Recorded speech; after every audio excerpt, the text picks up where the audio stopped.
Hi friends, welcome back to my YouTube channel JP creation nuts and ഗാർഡനിലേക്ക് എല്ലാവർക്കും സ്വാഗതം.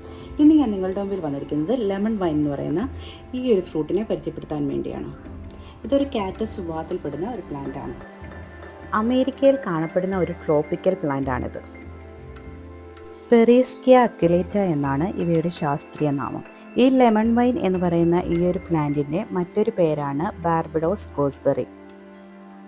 ധാരാളം ഗുണങ്ങളുള്ള ഒരു ഫ്രൂട്ടാണിത്. ധാരാളം വൈറ്റമിൻ സി അടങ്ങിയിട്ടുള്ള ഒരു ഫ്രൂട്ടാണിത്. അതുമാത്രമല്ല, ബോഡിയിലെ ഇമ്മ്യൂണിറ്റി പവർ കൂട്ടാൻ വളരെ നല്ലൊരു ഫ്രൂട്ടാണിത്.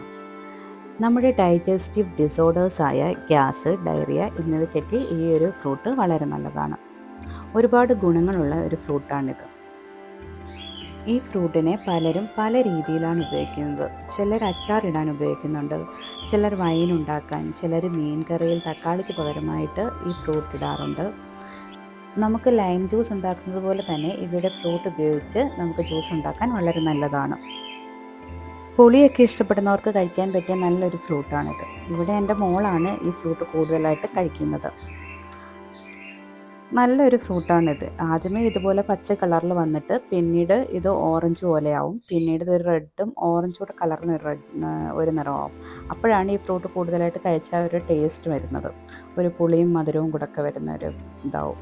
ഞാൻ ഇവയുടെ ഫ്രൂട്ടിനേക്കാട്ടുപരി ഇവയുടെ ഫ്ലവേഴ്സ് കാണാനാണ് ഇഷ്ടപ്പെടുന്നത്. പക്ഷേ ഒരു ദിവസം മാത്രമേ ഇവയുടെ ഫ്ലവർ ഇതിനകത്ത് കാണുകയുള്ളൂ.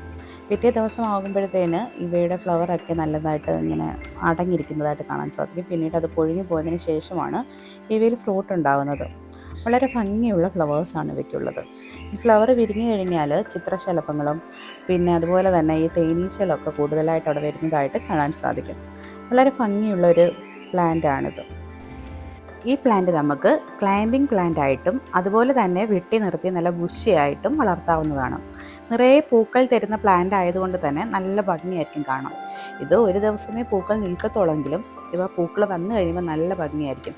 ഒരു പ്രത്യേക മണമാണ് അവിടെ. ഇവയുടെ പ്രൊപ്പഗേഷനെ കുറിച്ച് പറയുകയാണെങ്കിൽ വളരെ എളുപ്പമാണ്. നല്ല മൂത്ത കമ്പുകൾ നോക്കി കട്ട് ചെയ്തെടുത്ത് നമുക്ക് പ്രൊപ്പഗേറ്റ് ചെയ്തെടുക്കാവുന്നതാണ്. ഇവിടെ പോട്ടി മിക്സായിട്ട് നമ്മൾ ഉപയോഗിക്കേണ്ടത് മണ്ണ്, മണൽ, ചകിരിച്ചോറ്, ചാണകപ്പൊടി ഇവ ചേർത്താണ് നമ്മൾ പോട്ടി മിക്സ് തയ്യാറാക്കേണ്ടത്. ഇവയുടെ ഇലകളിലാണ് കൂടുതലായിട്ട് ഇവ വെള്ളം നിൽക്കുന്നത്. അതുകൊണ്ട് തന്നെ ചകിരിച്ചോറ് കുറച്ചിട്ടാൽ മതി. അധികം വെള്ളമായി പോയാലും പ്ലാന്റ് പന്നലായി പോകാനിടയുണ്ട്. നമുക്ക് ഈ പ്ലാന്റിനെ ഫ്രൂട്ടിന് വേണ്ടിയും വളർത്താവുന്നതാണ്. അതുപോലെ തന്നെ നല്ല ഫ്ലവർ ആയതുകൊണ്ട് അലങ്കാര ചെടിയായിട്ടും വളർത്താവുന്നതാണ്. ഞാൻ കൂടുതലായിട്ട് പ്രിഫർ ചെയ്യുന്നത്, നിങ്ങൾ പൂക്കളെ ഇഷ്ടപ്പെടുന്നവരാണെങ്കിൽ ഈ ഒരു പ്ലാന്റ് ഉറപ്പായിട്ട് നിങ്ങളുടെ ഗാർഡനിൽ കൊണ്ടുവരണം. നല്ലൊരു ഭംഗിയാണ്. ഒരു ദിവസമേ ഈ പ്ലാന്റിൻ്റെ പൂക്കൾ നിൽക്കത്തുള്ളെങ്കിലും നല്ല ഭംഗിയുള്ളൊരു പ്ലാന്റാണിത്. ഞാനിവിടെ ഒരു ചട്ടിയിലാണ് വളർത്തിയിരിക്കുന്നത്. നിങ്ങൾക്കെല്ലാവർക്കും ഈ വീഡിയോ ഇഷ്ടമായെന്ന് വിശ്വസിക്കുന്നു. അടുത്ത വീഡിയോയുമായി കാണും വരെ ബൈ ബൈ.